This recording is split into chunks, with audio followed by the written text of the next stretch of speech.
Thank you very much, Mr. Speaker.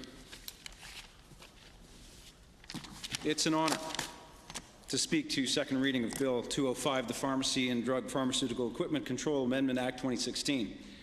I can say from experience in this House, it's very rare indeed to see overwhelming support from every corner of this room, at least when it comes to debating the emergency of this bill. I can appreciate that from that perspective, the government was not playing political games on such a critical concept, which will, without a doubt, save countless lives. Now, to the honourable member from Calgary West, the mover of this bill, I truly appreciate your sponsorship of this legislation. And perhaps it's worthy of note that it does indeed come with the inspiration of our former MLA from Calgary Greenway. Colleagues, we've all seen the horrendous news stories about how fentanyl and the emerging extremely dangerous W18 compound is killing Alberta's children. Let this be completely clear. Fentanyl killed 272 Albertans in 2015, and to me, that's exactly 272 too many.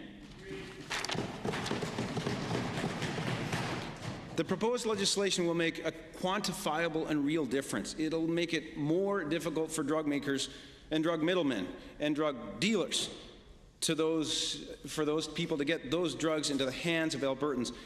Those Albertans who, again, I know from personal experience during my time as chair of ADAC and Associate Minister of Wellness, these folks are often obviously suffering from addictions of other kinds. They're dealing with unemployment and other unfortunate circumstances, and it comes from an extremely long list.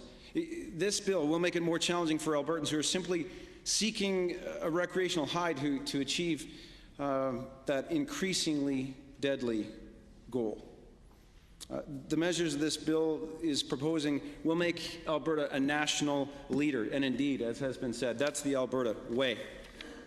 We will combat these type of drugs, and that's what it's going to take. It will also make those people who are considering breaking the law and placing deadly cocktails of ingredients into the palms of Albertans to think much more seriously about what they're doing and hopefully change their minds.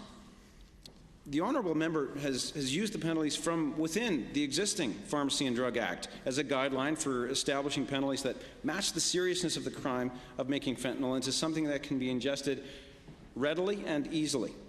This is critical because some of the main driving factors behind systemic drug abuse are visual stimulation and ease with which a high can be achieved. Now, fentanyl pills are breaking these particular barriers with ferocity. And again, Mr. Speaker, sometimes I wish I didn't know as much as I've learned about this. But during my time with the Alcohol and Drug Abuse Commission and in my time in wellness, sadly, I heard so many stories, horror stories, that I've actually lost count hearing of untimely deaths of children and parents, and yes, even seniors. I will never forget these people. And it's with them in mind that I stand here today to speak to this bill. Now, today, as the Progressive Conservative advocate for Indigenous relations, I want to discuss the positive effect this legislation will have on our First Nations across Alberta. Now, earlier this year, the province more than doubled its purchase of the life-saving naloxone kits and has made them freely available in more than 300 pharmacies since February 17th. We asked for this move and we applaud it. However, only 4 of these kits are known to be located on reserves. The chances of an Indigenous youth being killed by fentanyl is significantly higher because they simply don't have the proximity to life-saving support systems if something goes terribly wrong. We know this is a huge issue because, just as one example, the Blood Tribe declared a state of emergency over a year ago after officials within the community noticed a significant spike in the use of fentanyl and the subsequent deaths that were mounting. Health Canada has been working with the Blood Tribe as well as 17 of the 45 First Nations to develop a plan to combat fentanyl and educate our youth about the dangers that this drug possesses. Additionally, we know that the province is working hard to open a Suboxone clinic in Carson in response to the crisis. Doctors, nurses, and addiction counselors would be located under one roof and provide many of the services needed to help fight the battle against fentanyl. However, my friends, we can and we must do more.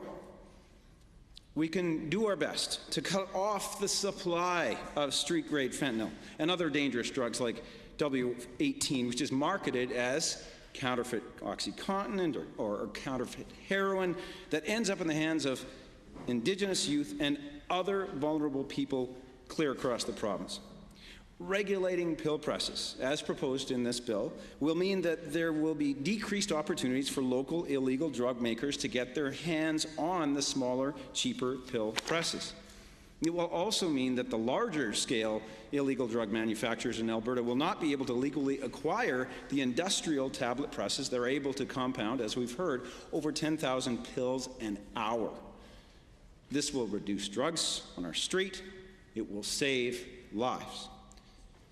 So, honourable members, the magnitude of the crisis on some First Nations is best put according to Tyler White, Head of Health Services for Siksika Nation.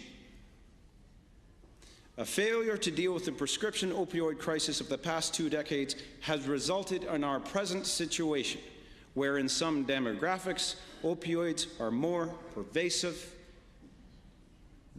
than marijuana and alcohol. More pervasive than marijuana and alcohol. Honourable members, fentanyl and other pills are widely used more widely used than alcohol in many circumstances, and if that's not disturbing to you, I don't know what is. This is a challenge.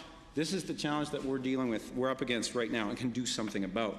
So I encourage all members of this House to support Bill 205 to help end fentanyl and opioid abuse in Alberta. And Mr. Speaker, before I conclude my remarks, I have to say I am aghast that one of the previous speakers to this bill seems to be passing this incredible responsibility, may I say opportunity, onto the federal government, who may one day do something about this, or that day may never come.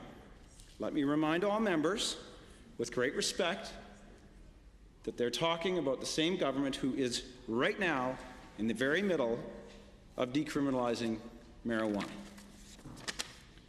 Mr. Speaker, during my time in this House, I've been honored to sponsor many government bills and private members' bills, and I've been told that the reason that they successfully passed was that a whole lot of research was done before coming to this House.